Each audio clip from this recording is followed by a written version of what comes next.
Ok, số đây mình phải tập nghĩa được không mà đại sừng cúm chỉ phải nói từ non chỉ nói được nhóm bênนี้ខ្ញុំបង្ហាញអកមួយចំនួនដែលមាននៅក្នុងបទចម្រៀងខ្ញុំអន់ខាងណាច្រៀងដោយវងថាណាន់បទចម្រៀងគាត់ទើបតែចេញនៅក្នុង Galaxy បទចម្រៀងអកខ្ញុំមើលឃើញថាស្រួលត្រង់ថាវគ្គ intro ដូចទៅនឹងវគ្គ solo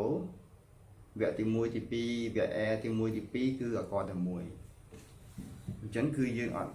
ពិបាកនៅក្នុងការទន្ទិញបើសិនជាបងប្អូនទើបតែរៀនលេងដំបូងហើយអត់ត្រូវការមើលអកច្រើនមានន័យថាយើងមើលតែម្ដងគឺយើងចាំគ្រប់វគ្គអញ្ចឹង intro ជាមួយនឹង instrument ភ្លេងកដាលគឺអកតែមួយយើងមានអក G flat នៅមើលសៀ A flat នៅមើលសៀ F minor ដូចគ្នា B flat minor G flat F minor E flat minor កន្លះ A flat ហើយនឹង B flat minor intro ម្ដងទៀតគឺអកដូចគ្នាទៅនឹងវគ្គភ្លេងចំពោះវគ្គទី1ទី2វគ្គ A ទី1និង A ទី2គឺអកតែមួយមានអក G flat A flat F minor B minor ចំពោះឃ្លាទី1ឃ្លាទី2ឃ្លាទី3ឃ្លាទី4មាន G flat A flat F minor and B flat minor អកដូចគ្នាទាំងអស់គ្រប់វគ្គគ្រប់ឃ្លាអូខេអញ្ចឹងបងប្អូនស្រួលទេនៅក្នុងការទន្ទិញដោយមិនបាច់មើលអក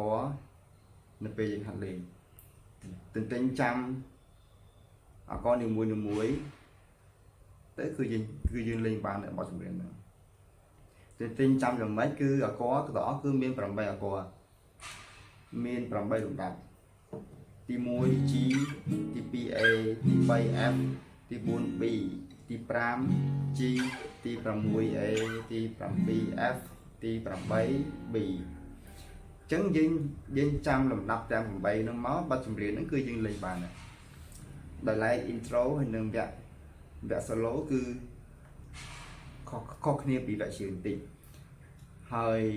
វគ្គ solo បញ្ចប់ភ្លេងបញ្ចប់មានអក G flat មាន F minor E flat minor កន្លះ A flat ហើយនឹង B flat minor បញ្ចប់អូខេគឺខ្ញុំណែនាំអកដែលមាននៅក្នុងបទចម្រៀងខ្ញុំអន់ខ្លាំងណាស់ច្រៀងដោយវងថាណាន់ខ្ញុំមានតែប៉ុណ្នេះបងប្អូនមានចម្ងល់សំណូមពរបន្ថែមអំពីការណែនាំអកនៅក្នុងបទផ្សេងៗទៀតអាច comment បានខ្ញុំនឹងធ្វើជូនសម្រាប់បងប្អូនជាបន្តទៀត See you next time